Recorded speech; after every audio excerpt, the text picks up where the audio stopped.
Hayward, and I'm a researcher with the Cape Leopard Trust Boerland Project. I'm from Paarl.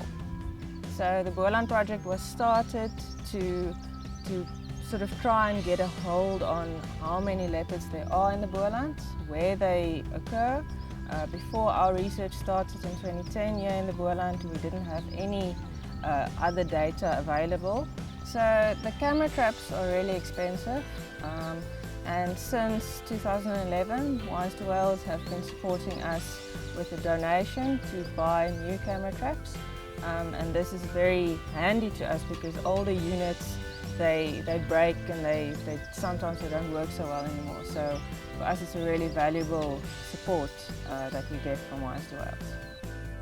All the animals that we study are nocturnal. They're active in the nighttime, they're very elusive and shy, so we hardly ever get to see them. So the only way that we can really study them is by putting up the cameras. They're triggered by motion and heat. It's called a camera trap, and any movement in front of it then triggers the camera to take a photograph, and these photos are then our data points that we can use in our research. Having trails available to put cameras on is a very handy thing for us. We've learned where the leopards are and roughly how many there are. Specifically on the Wise to Wales trails, animals obviously can move all over the mountainside, but they do like the way of least resistance.